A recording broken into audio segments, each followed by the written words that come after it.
Hola, mi nombre es Ana Cristina Olvera y desde todas las latitudes de la región les doy la bienvenida a nuestro punto de encuentro en el arte y el conocimiento, el noticiero científico y cultural iberoamericano, NSC, el espacio informativo de la Asociación de las Televisiones Educativas y Culturales Iberoamericanas, ATEI. Acompáñenme en este recorrido de 30 minutos a descubrir lo que se produce, se investiga y se crea cerca de ti. La meteorítica es la ciencia que estudia estas enigmáticas piezas de nuestro sistema solar, los meteoritos, las cuales pueden contarnos mucho sobre su historia y, muy importante para el futuro de la economía, su composición. Se convierten en una herramienta fundamental para la puesta en marcha de una potencial actividad productiva que podría formar parte esencial de la conquista espacial, la minería de meteoritos. Vayamos hasta la UNAM en México para saber un poco más acerca de esto. Debido a su composición, los asteroides se han convertido en el nuevo objetivo de varias compañías que buscan incursionar en la minería espacial, con algunos de los más de 19,000 cuerpos cercanos a la Tierra.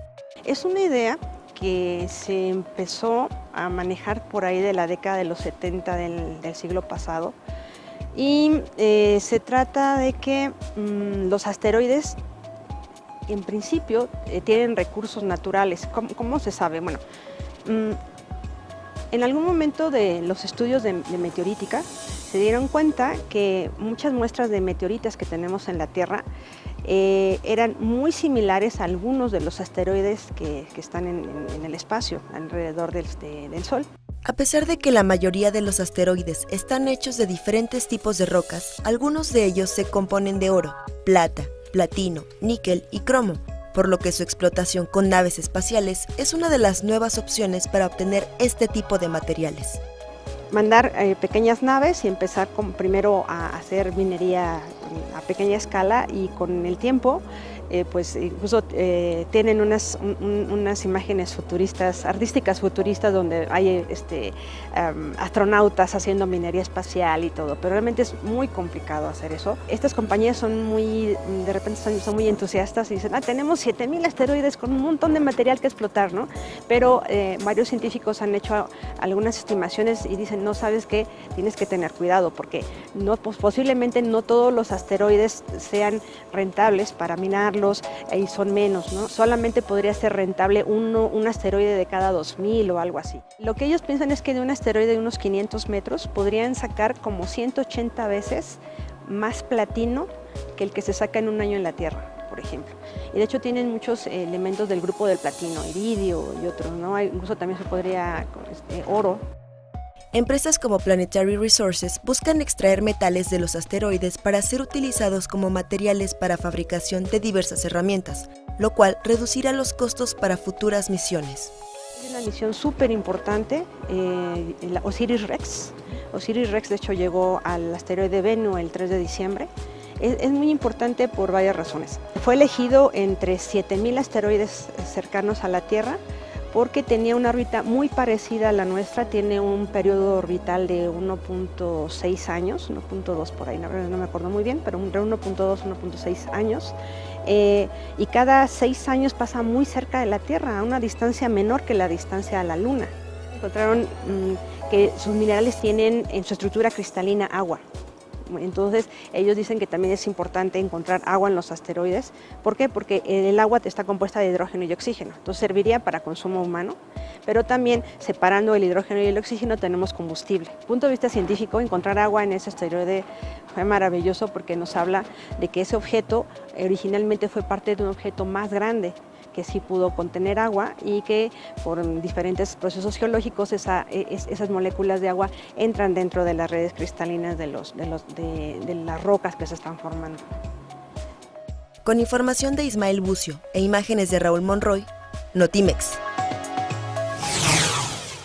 La televisión, tal y como la conocemos ahora, tiene sus orígenes, aunque sin color, en la primera mitad del siglo XX. Su invención se le atribuye a varias personas, tanto en el Reino Unido como en Estados Unidos y Alemania, y revolucionó completamente las dinámicas de convivencia humanas. CES, una de las ferias de tecnología más grandes del mundo en Las Vegas, nos demuestra que no todo está dicho aún en esta tecnología. Vamos a sorprendernos. Las pantallas flexibles por fin son una realidad en la Feria Electrónica de Consumo de Las Vegas. El gigante surcoreano LG presentó una televisión de ultra definición que entra y sale de un estante con solo ser enrollada. Estos televisores contarán con los asistentes virtuales Google Assistant, Amazon Alexa y Apple AirPlay. Estaba de verdad impresionado por lo delgada que es, fue lo primero que atrapó mi atención, y cuando me di cuenta que en verdad se contrae en esa base, la cantidad de espacio que puedes ahorrar teniendo eso es súper genial. Otra innovación en esta línea es el primer smartphone plegable del mundo. La mezcla de tablet y smartphone ya está disponible en China y ahora se ofrece en Estados Unidos. Esencialmente podemos tener esta tecnología en casi cualquier área, ya sea negocio, sea educación, sea vestimenta. Los robots también pisan fuertemente en la feria, y este año muestran funciones que van desde mascotas pensadas para niños hasta aplicaciones en la salud. Los niños con autismo no pueden relacionar una expresión facial física a alguna emoción. Así que este entrenamiento emocional y de habilidades sociales es muy importante para aprender a ser independientes en su vida futura. Con estos robots, cosas cotidianas como jugar al tenis o elegir un producto en alguna tienda podrían volverse un tema de inteligencia artificial en un futuro cercano. La invención del auto eléctrico data de principios del siglo XIX. Con el más exitoso en 1884, fabricado por Thomas Parker, un inventor que también fue el responsable de la electrificación del metro de Londres. Hoy en día, los vehículos eléctricos son una de las apuestas más fuertes en contra de las emisiones de gases de efecto invernadero. Aplicados al transporte público de las grandes urbes, pueden impactar enormemente en la reducción de gases como dióxido de carbono, como es el caso de Santiago de Chile. No contaminan, son más eficientes y prácticamente silenciosos. Un centenar de autobuses eléctricos comenzó a circular por Santiago en un primer paso para la implementación total de la electromovilidad en el transporte público de Chile. Tienen capacidad para 81 pasajeros, conexión Wi-Fi y cargadores USB. El plan es que gradualmente reemplacen a los 6.500 autobuses a diésel del sistema de transporte público de Santiago, una de las ciudades más contaminadas de América Latina.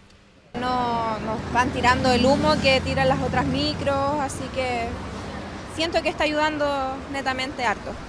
En febrero se integrarán otros 100 autobuses y el plan del gobierno es llegar a cerca de 1 millar en los próximos 3 años.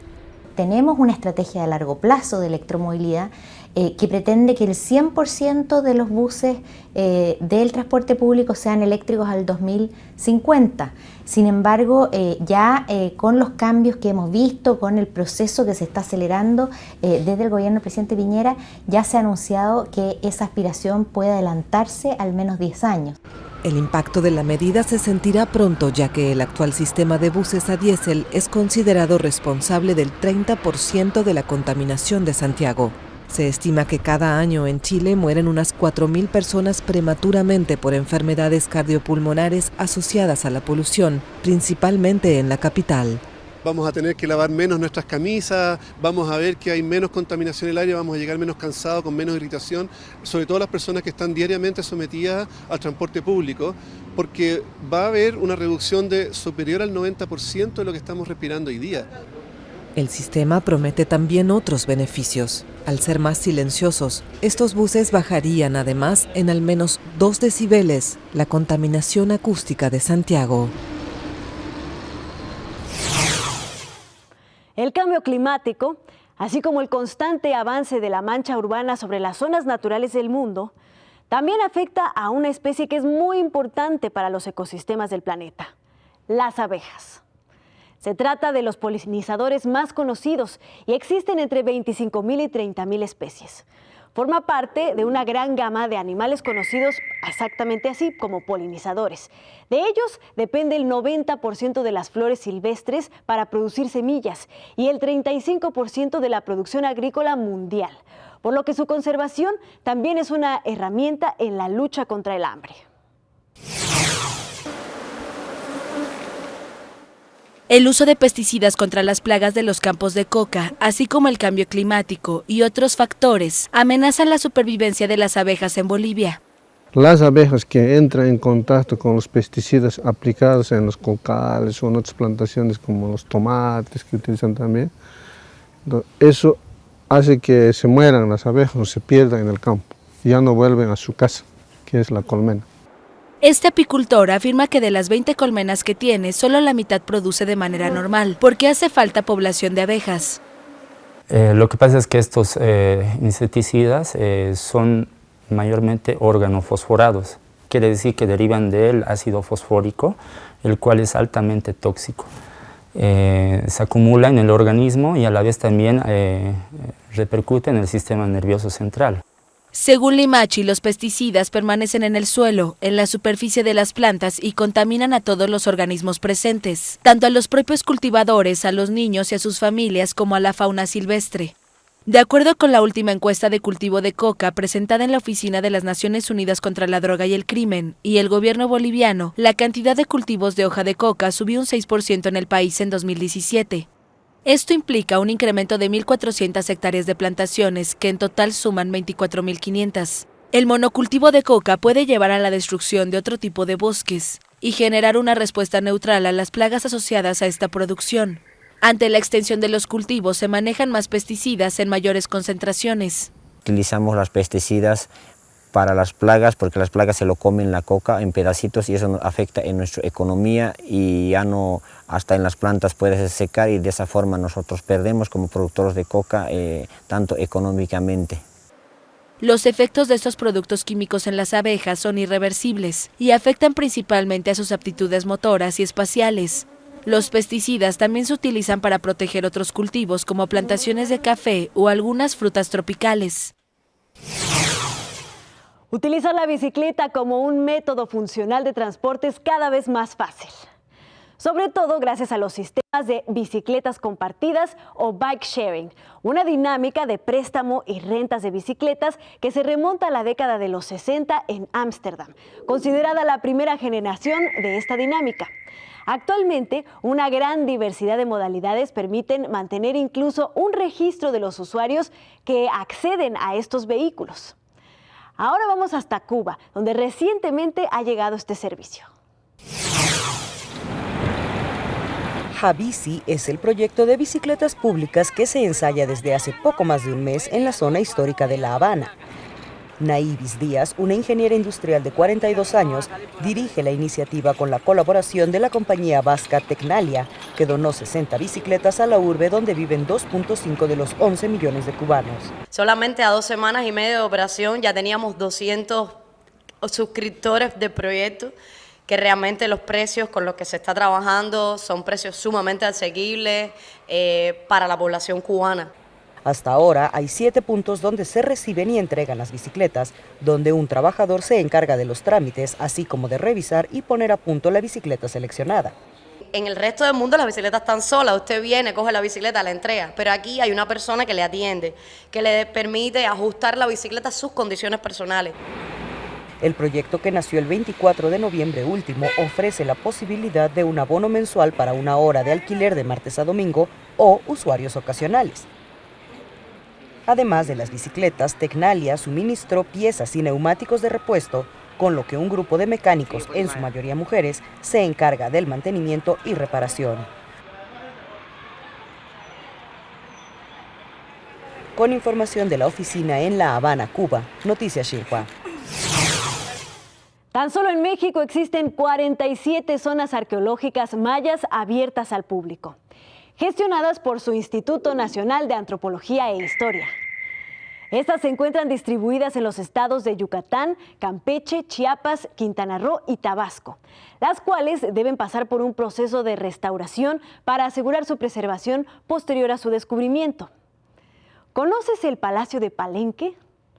¿Sabías que está pasando por un intenso proceso de mantenimiento y restauración para mantener los elementos arquitectónicos que aún conserva? Vamos a ver un poco más de esta labor. Una máscara modelada en estuco que se considera representa al gobernante Pacal, un adorno para la nariz, único en su tipo, y un pasaje subterráneo son los recientes hallazgos que el INAH realizó en casas del Palacio de Palenque. Junto con lo anterior, fueron descubiertos un sinfín de restos de animales como tortugas, roedores, cangrejos, peces y demás fauna acuática, así como minerales y otros elementos que forman parte de una vasta ofrenda maya.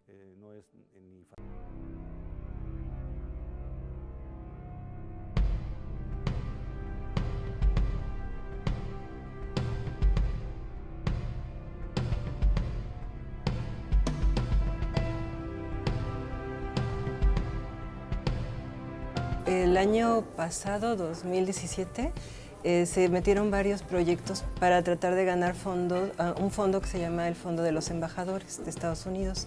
La Coordinación Nacional de Conservación del Instituto metió varios proyectos y nos pidió a los restauradores y arqueólogos que trabajamos en los diferentes sitios que armáramos una propuesta. El instituto también hace una aportación en este sentido económico porque existen dos proyectos del Centro INA, el proyecto para la conservación de Palenque y Yaxchilán y el proyecto de investigación del Templo 20, que es del arqueólogo Arnoldo González. Y juntando los recursos de todos estos proyectos, logramos conjuntar más restauradores, más arqueólogos, y pues materiales también para poder complementar el mismo fondo de los embajadores. Por eso digo que es un proyecto conjunto entre el instituto y la Embajada de Estados Unidos. Ahorita estamos en el costado este de la Casa E, donde empezamos a iniciar trabajos ya de exploración arqueológica. Aquí un poco la idea era tratar de buscar los niveles originales y el desplante de la casa en este sector, en este lado este, debido a que casi correspondía al nivel donde estamos ahorita ubicados, al nivel de piso de la crujía interior de la casa E. El patio este generó una problemática importante de saturación de humedad en el terreno que nos llevaba a que el agua pluvial pudiera penetrar, ¿no?, a esta crujía, la crujía saturar, ¿no?, el terreno. Los muros a su vez también sufrían el mismo proceso, ¿no?, lo que nos generó muchas de estas concentraciones de microorganismos que tenemos en el muro central y en los muros laterales, ¿no? El fondo se va a otorgar para 3 años, está dividido en 3 etapas. Esta es la primera etapa, el 2018, para ejercerla en 2 de los edificios del Palacio, que son esta casa, Casa C, y la casa vecina, que luego podemos ver, que es Casa E. La idea era darle conservación integral a estos edificios. La intención es que toda la casa se complete el ciclo de conservación, que va desde la cubierta, muros, cimientos y circulación de agua pluvial. Todo el agua de lluvia se acumula en los rellenos originales, que son de tierra. Esta humedad genera dentro de los edificios escurrimientos y cae sobre los restos de relieves que aún se tienen. Hay algunas juntas que ya están abiertas, se mete el agua, va hacia los interiores o genera escurrimientos sobre los pilares, que en este caso todavía conservan bastante estuco. Ya durante este proceso se van a hacer toda una serie de pozos, empiezan a aparecer pisos apisonados, lo que nos estaba indicando que es que tiene varios momentos constructivos, ¿no? Este proceso nos va a llevar en la esquina que hace la casa E y la casa B empezamos a localizar un depósito. Empezaron ya a salir diversos tipos de materiales arqueológicos, dentro de ellos incluido una cabeza de estuco perfectamente, bellamente realizada, ¿no?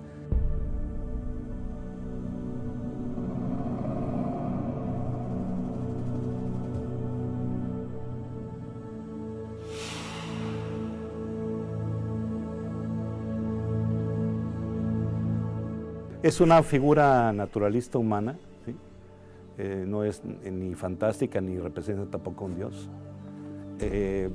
Ya viendo algunas imágenes, posiblemente se asemeje un poco a Pacal el Grande, aunque eso pues, todavía no estamos muy seguros todavía en este momento. Y durante este proceso empezaron a aparecer abajo de la cabeza restos de figurillas, restos cerámicos, vasos, pequeños platos, muchos huesos de pescado, que nos está hablando incluso de una relación que pudo haber tenido este depósito con cuestiones acuáticas, ¿no?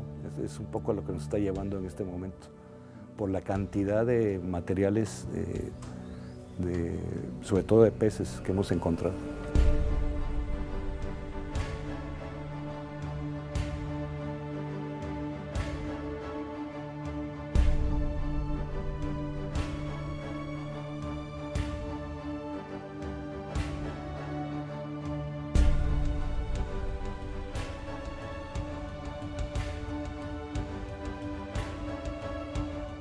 Hay una gran historia en el caso del palacio, ¿no? Estamos hablando de casi 400 años de historia, desde sus inicios, aunque se conoce muy poco, hasta lo que estamos viendo en la actualidad, ¿no? Entonces sí vamos a tener muchas modificaciones arquitectónicas hasta llegar al momento de lo que estamos viendo ahorita, en este momento, ¿no? O sea, mientras uno excava ahí el subsuelo, sí va a haber rellenos, restos arquitectónicos, muros, escaleras, etcétera, etcétera, ¿no? Que nos hablan un poco de cómo se va modificando este espacio arquitectónico a través del tiempo. Notimex. ¿Alguna vez has escuchado sobre la etnomusicología?